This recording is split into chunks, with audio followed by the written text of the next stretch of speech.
जो ये आप लोग कार्यक्रम किए हैं किस संबंध में जानकारी दीजिए। जैसा कि आप जानते हैं कि हम लोग आज कार्यक्रम किए हैं आरक्षण विरोधी, जो बीजेपी सरकार खास करके अति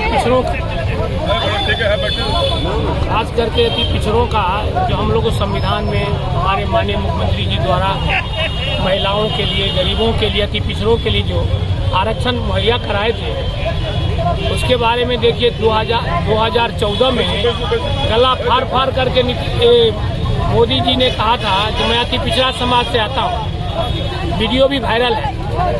और नगर निकाय चुनाव में जो घोषणा हो गई थी, चुनाव होने वाला था, अचानक उन्होंने कोर्ट के माध्यम से, माननीय कोर्ट के माध्यम से रुकवा दिया। तो देखिए दोगलापनी बात उन्होंने करते हैं। 2014 में गला फाड़ कर बताया कि मैं अति पिछड़ा समाज से आता हूँ, अति पिछड़ा समाज से आता हूँ। आज जब 2022 में हम लोगों का निकाय चुनाव होने वाला था तो हम लोग हकमारी कर रहे हैं। और मोहन भागवत जो है वो अपने जहाँ भी जाते हैं बयानबाजी करते हैं कि अति पिछड़ों का अब हम लोग कोई रिजर्वेशन नहीं देंगे।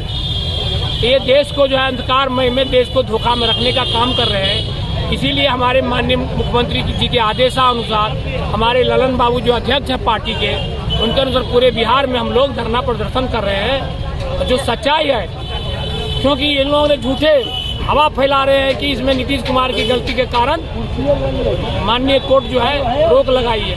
ऐसा नहीं है। 2014 में उन्होंने कहा कि मैं अति पिछड़ा वर्ग से आता हूं और अति पिछड़ों के लिए मैं अपना खून देने के लिए तैयार हूं। आज उसका बयान क्या हुआ?